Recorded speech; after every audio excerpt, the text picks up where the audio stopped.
خوش رسائل اور حلیم طبع حلیمہ اسی قبیلے کی بیٹی، اپنے اخلاص و اظہار اور صالح کردار و عمل کی بدولت محبت و احترام کی نظر سے دیکھی جائے۔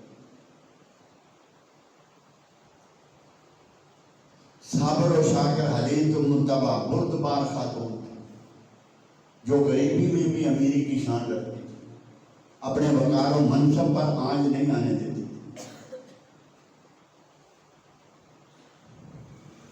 مگر بھوک اور افلاس نے اسے اور اس کے کنبے کو بڑی بے دردی سے اپنے شکنجے میں جکڑا ہوا تھا، مگر وہ بڑی پامردی اور استقلال کے ساتھ اس کا مقابلہ کر رہی تھی۔ وہاں بارش نہ ہونے کی وجہ سے قحط کے آثار پیدا ہو، کھیتیاں اجڑ گئیں، درخت سوکھ گئے، اناج غائب ہو گیا، انسانوں اور جانوروں کے لیے کچھ نہ بچا۔ اس صورتحال سے حلیمہ اپنی غریبی کے باعث زیادہ متاثر ہوئی۔ اس کے مویشی جانور چارہ نہ ملنے کی وجہ سے ہڈیوں کا ڈھانچہ بن گئے۔ ایک ہی اونٹنی تھی، اس کا دودھ بھی سوکھ گیا۔ کنبے کے افراد فاقہ کرنے پر مجبور ہو گئے اور نتیجہ یہ نکلا کہ حلیمہ خود بھی کمزور ہو گئی۔ اس کی چھاتیوں میں اپنے بیٹے کو پلانے کے لیے بھی دودھ نہ رہا، اس قدر کمزور ہو چکی۔ موسم بہار آ گیا، یہ رواج تھا۔ دستور کے مطابق قبیلے کی 10 عورتیں انہوں نے تیاری کی کہ مکہ جائیں اور وہاں سے امراء کے بچے لائیں اور انہیں پالیں، ان کی پرورش کریں اور انعام حاصل کریں۔ حلیمہ انہوں نے سب سے زیادہ غریب تھی۔ افلاس اور قحط کے باعث اس نے بھی مشورہ کی، اس نے بھی فیصلہ کر لیا کہ وہ بھی مکہ جائے گی اور وہاں سے ایک بچہ لائے گی۔ ہو سکتا ہے قدرت دستگیری کرے، ہمارے بھوک اور افلاس سے قید کی بھوک اور افلاس کی قید سے ہمیں کچھ چھٹکارا مل جائے، قدرت ہماری مدد فرمائے۔ وہ اچھے روزگار کی تلاش میں اداس اور غمگین دل لیے ان کے ساتھ چل پڑی۔ وہ اس لیے بھی اداس اور دل گرفتہ تھی کہ اس کی ناتواں سواریوں، دوسری عورتوں کے پاس جو سواریاں تھیں وہ تیز رفتار تھیں، طاقتور تھیں، لیکن اس کی ناتواں اونٹنی جس کے نیچے پینے کے لیے دودھ بھی نہیں تھا، اتنی کمزور تھی، اور ان تیز رفتار سواریوں کا ساتھ دینا اس کی ناتواں اونٹنی کے بس کا روگ نہ تھا۔ وہ اس لیے بھی دل گرفتہ تھی، وہ 1000 کوشش کے باوجود بھی ان کے ساتھ نہ چل سکتی تھی، توقع کے عین مطابق وہ پیچھے رہ گئی۔ حلیمہ اور حارث پریشان تھے۔ حلیمہ جان گئی کہ وہ عورتیں پہلے پہنچ پر دولت مندوں کے بچوں پہ قبضہ کر لیں گی اور ہمارے حصے میں کوئی ایسا بچہ نہیں آئے گا جو امیر گھرانے کا چشم و چراغ ہو اور ہماری غربت کا ازالہ کر سکے۔ حضرت حارث بھی اس صورتحال سے مایوس ہو گئے، پریشان ہو گئے، اندرونی کرب اور مایوسی کے عالم میں اپنے شیر خوار بچے کو دیکھنے لگے جو نڈار ان کی گود میں پڑا تھا۔ اگر ہم خالی ہاتھ لوٹے تو اس کا کیا؟ وہ نڈار ان کی گود میں پڑا تھا، مگر قدرت کو کچھ اور ہی منظور تھا۔ وہ عورتیں امراء کے بچوں کو حاصل کر کے مکہ پہنچ کر وہ گلی کوچوں میں پھیل گئی، امراء کے بچے گود لے لیے۔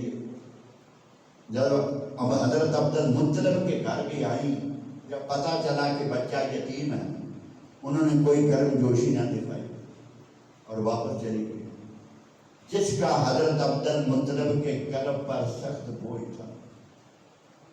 وہ سخت پریشان تھے، دروازے پہ کھڑے تھے، جو کوئی آتی دیکھ کے چلی جاتی، جو کوئی آتی دیکھتے چلی جاتی۔ خوابوں اور بشارات کے ذریعے حضرت عبد المطلب کی رہنمائی مسلسل ہو رہی تھی۔ یہاں بھی ان کی رہنمائی، ان کے کانوں سے یہ الفاظ ٹکرائے جیسے عاطف غیبی انہیں تسلی دے رہا کہ عبد المطلب گھبرانا نہیں، یہ عورتیں اس لائق نہیں کہ یہ نعمت عظمیٰ ان کی ڈولی میں ڈال دی جائے۔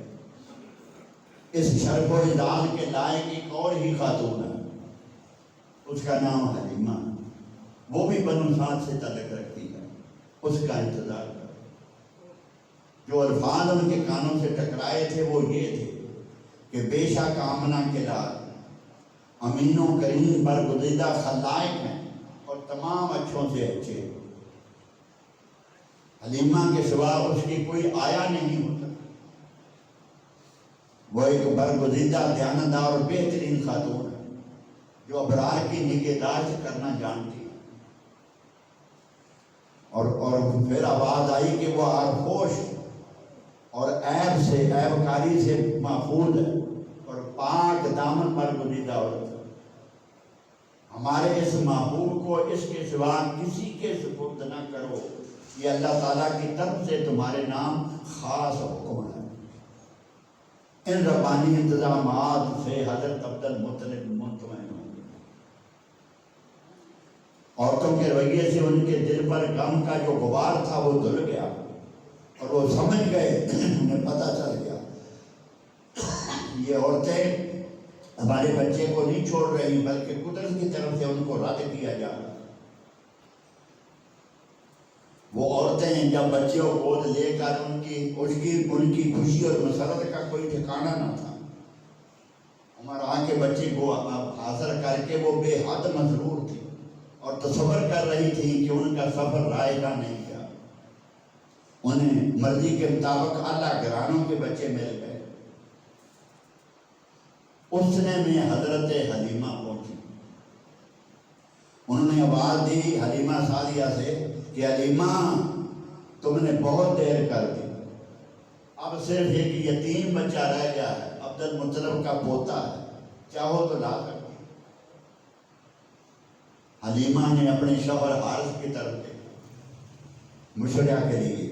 حارث نے کہا کہ خالی ہاتھ جانے سے بہتر ہے کہ وہ بچہ لے آؤ، ہو سکتا ہے قدرت ہماری دستگیری کرے اور قدرت کو ہماری غربت پہ رحم آ جائے اور ہماری حالت بدل جائے۔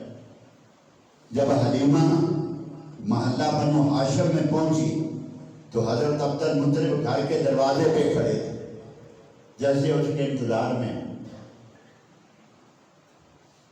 حضرت حلیمہ سے پوچھا تم کون ہو، تم کون ہو اور کس قبیلے سے ہو؟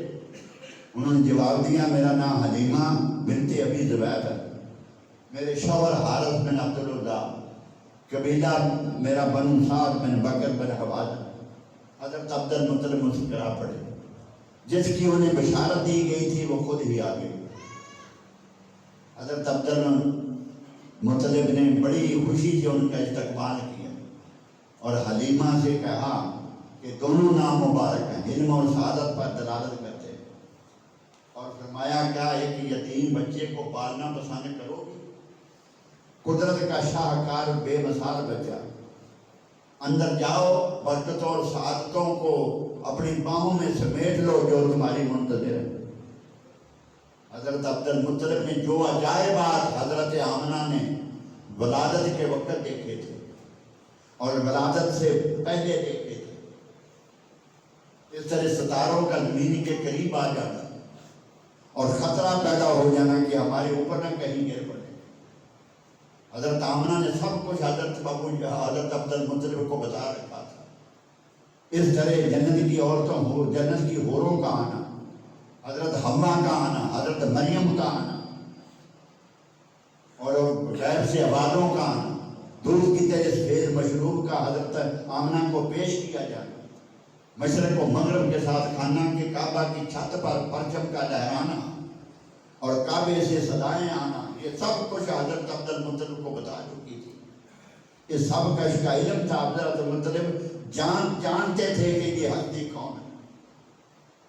آقا دو جہاں کو جب پہلے دن اٹھا کے حرم کعبہ میں لے گئے تھے تو سارے بت زمین پر سجدے میں گر پڑے تھے اور کعبے کو وجد آ گیا تھا۔ اور سون بتون مجھے سے آواز آ رہی کہ وہ محمد مصطفیٰ پیدا ہو گئے ہیں، کفار جن سے شکست کھا جائے. یہ سب کچھ حضرت عبد المطلب کو سب کچھ سے آگاہ کر دیا گیا. اب وہ آگاہی حضرت حلیمہ کو بھی آگاہ کیا جانا ہے. ابھی 1 منٹ سنیں. حضرت عبد المطلب نے فرمایا اندر جاؤ، برکتوں اور سعادتوں کو اپنی پاؤں میں سمیٹ لو جو تمہاری منتظر. حلیمہ دھڑکتے دل کے ساتھ اندر داخل ہو. سب سے پہلے دل آوائزہ خوشبو نے، سب سے پہلے خوشبو کے جھونکوں نے اس کا استقبال. وہ دل آواز خوشبو سے مسحور و بے خود ہو گئے. دل کو سنبھالا، آگے بڑھی. دیکھا سبز ریشمی بستر پر سفید شفاف روئی کا لباس پہنے کونین کا شہزادہ سویا ہو. ام ایمن جو کنیر تھی وہ حضرت حلیمہ کو حضور صلی اللہ علیہ وسلم کے پاس لے گئی. وہی اس خدمت پر معمور تھی. حضرت حلیمہ کی جب نظر پڑی تو وہ دیکھ کے دنگ رہ گئی. اس کی حیرت کی انتہا نہ رہی. اتنا حسن و جمال آج تک اس نے کسی بچے میں نہیں دیکھا تھا. اس کے ہاتھ پاؤں تک کامنے جو ہی نظر آقا دو جہاں پہ پڑے محبت نور بن کر دیدہ دل میں اتر گئی. ہوش نہ رہا کیا کرے. اتنا حسن و جمال روب و جلال آج تک اس نے کسی بچے میں نہیں دیکھا تھا. وہ بے اختیار آگے بڑھی اور آہستہ سے اس خیال سے کہ جاگ نہ جائے آہستہ سے سینے پہ ہاتھ رکھا اور وہ جو سو رہے تھے مسکرا پڑے. سرمگی آنکھیں کھول دی. اب حضرت حلیمہ پہ پردے اٹھنے شروع ہو گئے. انہوں نے دیکھا کہ ان حسین آنکھوں سے نور کا ایک شعلہ نکلا اور پرواز کرتا ہوا آسمان میں جا کے جذب ہو گیا. یہ سب سے پہلا پردہ تھا جو حضرت حلیمہ کے لیے اٹھا. اب مزید اٹھتے جائیں گے. حضرت حلیمہ نے آقا دو جہاں صلی اللہ علیہ وسلم کو دیکھا. اب مزید صبر کی تاب نہ رہی. جب اس نے نور کا شعلہ نکلتا دیکھا مزید صبر کی تاب نہ رہی. وہ آگے بڑی محبت نے جوش مارا تو حضور صلی اللہ علیہ وسلم کو اٹھا کے اپنے سینے سے لگایا. جو ہی سینے سے آقا دو جہاں لگے حلیمہ فرماتی ہیں کہ ایک دم میرے جسم میں انقلاب آ گیا.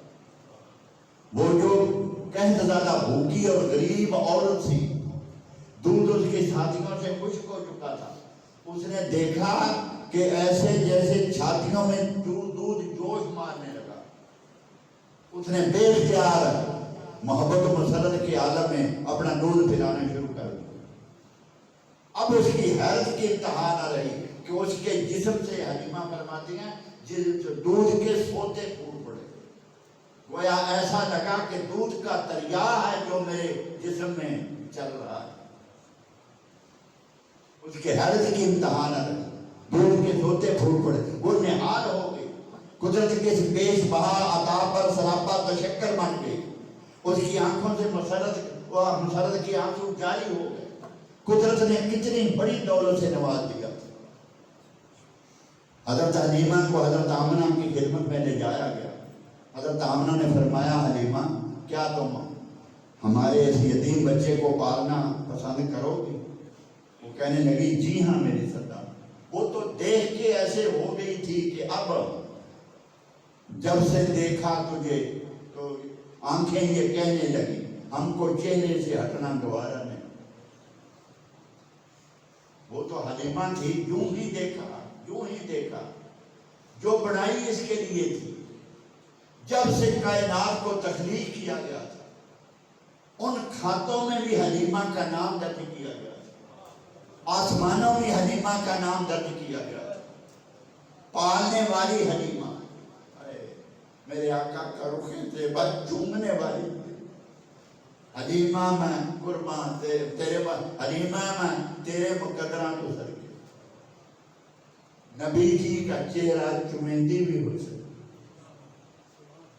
حلیمہ میں صدقے تیرے مقدرہ تو صدقے نبی کا تو چہرہ چمیندی بھی ہو سے کہ ایک فکر آدھا ہے کہ وہ رشدہ بھی ہو سی منیندی بھی ہو سی تجھے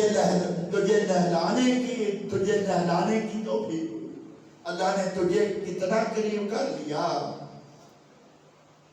کروڑوں سال تو شکر کرتی رہی تو اس کا شکر ادا نہیں کرتی قدرت نے تجھے پہنچا کہاں دیا قدرت نے تجھے پہنچا کہاں دیا اب اس پر مزید پردے اٹھنے شروع ہو گئے حضور کو اٹھایا تو حضرت حلیمہ نے کہا فرمایا کہ شاید میں تمہارا اجرت شاید ادا پوری نہ کر سکوں جتنی تیری بڑی حلیمہ نے جواب دیا میری سردار آسمان والا بڑا کریم ہے اس کی عطاؤں اور برکتوں میں کوئی کمی نہیں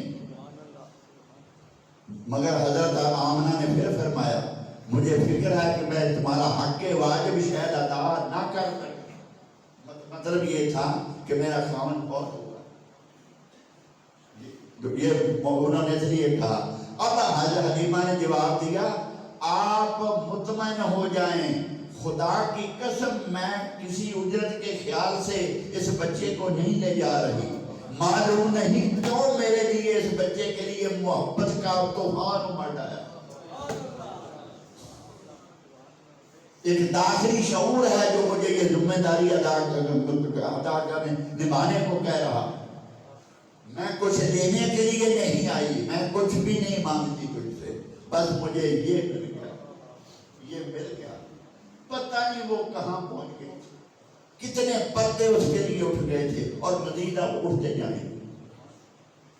اب باتیں ہونے لگی وہ آگے چل کر بتائیں گے کہ حضرت آمنہ نے وہ عجائبات حضرت حلیمہ کو بتائے جو کچھ انہوں نے دیکھا تھا جو کچھ انہوں نے عبد المطلب کو بتایا تھا حضرت عبد المطلب نے اس راہب کو اس یہودی کو بتایا تھا جس نے کہا کہ ان قریب ایک بچہ اہل مکہ تم میں پیدا ہونے والا ہے عالم عرب اس کی اطاعت کرے گا اور عرب پر اسے غلبہ عطا ہوگا جس نے یہ سب کچھ بتایا تھا حضرت عبد المطلب جب آقا دو جہاں کی ولادت ہوئی تو فجر کے وقت عدد صبح اس کی طرف تشریف لے گئے وہ اپنے گرجے سے نمودار ہوا عبد المطلب کو دیکھ کر خود ہی کہنے لگا عبد المطلب وہ بچہ پیدا ہو گیا ہے جس کی آمد کے تذکرے میں تم سے کیا کرتا تھا اب حضرت عبد المطلب نے بتایا وہ میرا ہی پوتا اور جب وہ سارے عجائبات بتائے جو حضرت آمنہ نے انہیں بتائے تھے تو اس نے یہ کہا تھا کہ عبد المطلب اپنی زبان بند رکھو اس سے حاسدوں کے حسد سے بچاؤ اس کے بڑے دشمن پیدا ہوں گے اتنی مخالفت ہوگی جتنی آج تک کسی کی نہیں ہوئی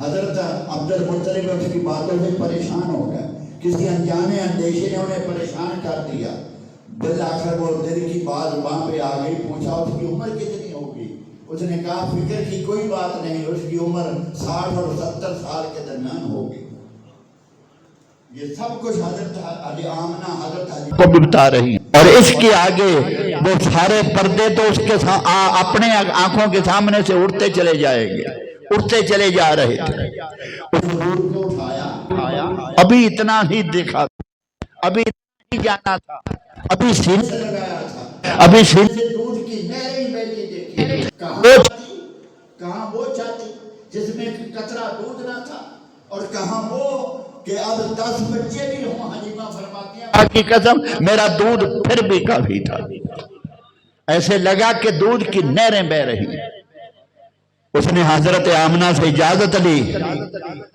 اور ساقی کونین کے روم میں کونین کے خزانوں کو اپنے سینے سے لگائے حضرت حارث کے پاس آ گئے اور دور سے کہنے لگی حارث ہماری قسمت جاگ اٹھی وہ جو بار رونے والا منہ کر کے بیٹھے ہوئے تھے وہ سخت افسردہ تھے ہمیں کچھ نہیں ملے گا کوئی اجرت شاید نہ ملے یتیم بچہ ہمیں ملا ہے دوسری عورتوں نے عمرہ کے بچے گود لے لیے ہیں اب یہ یتیم ہے, ہمیں اس سے کیا ملے گا.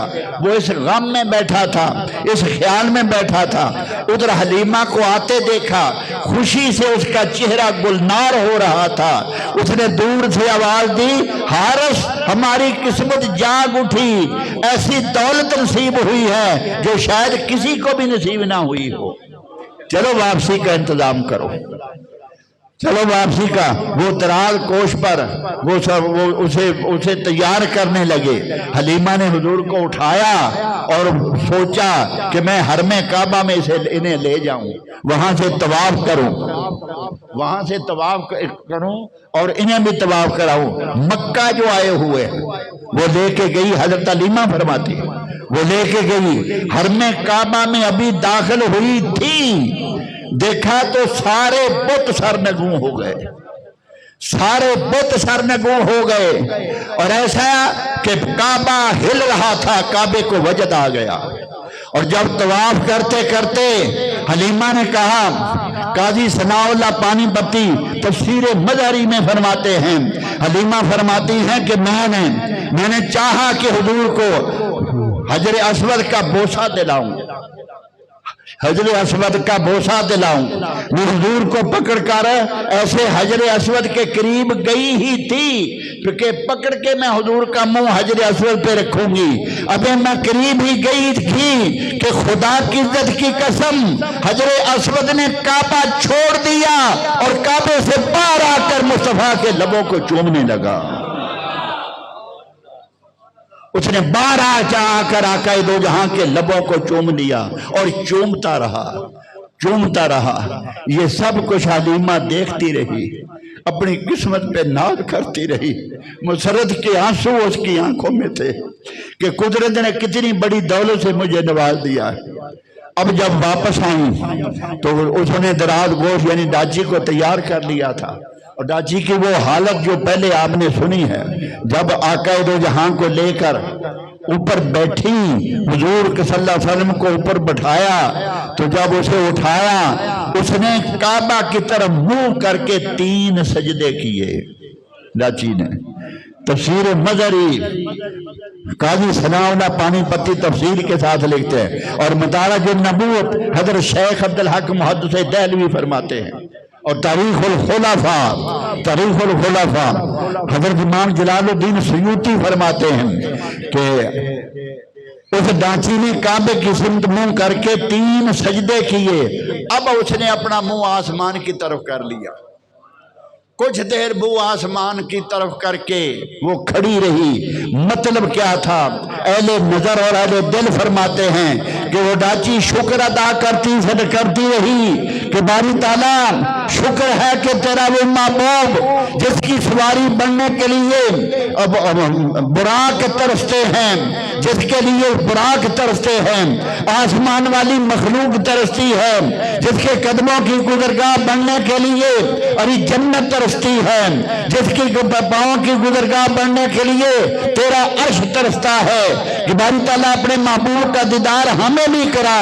باری تعالیٰ تیرا شکر ہے کہ اس محبوب کی سواری کے لیے تو نے مجھے منتخب فرما لیا اور تیرا محبوب مجھ پہ سوار ہے. اب ڈاچی چل پڑی. تھوڑی دیر کے بعد وہ حارث اور حلیمہ انہوں نے محسوس کیا کہ وہ زمین ڈاچی کے قدموں نیچے سے لے اڑتی پیچھے جا رہی ہے, جیسے ریل گاڑی پہ بیٹھے اور نیچے نگاہ کریں, ایسے زمین. اور ڈاچی پر بھی وہ ڈاچی وہ نہیں رہی, اس کی رفتار کو دیکھتے تھے, اس کی فربہی کو دیکھتے تھے. اب ڈاچی وہ مریل نہ رہی تھی, اس پر وہ گوشت پوشت کی وہ تہ اوپر آ گئی اور اسے فربا اور خوبصورت بنا دیا گیا تھا. ایسے لگا ہوا کہ دوش پہ جا رہی ہے. عورتیں 2 دن پہلے کی چلی تھی کہ حلیمہ ہمارا ساتھ تو دے نہیں سکتی, پتہ نہیں یہ کب پہنچے گی. وہ 2 دن پہلے چلی تھی, 2 دن پہلے نکل گئی تھی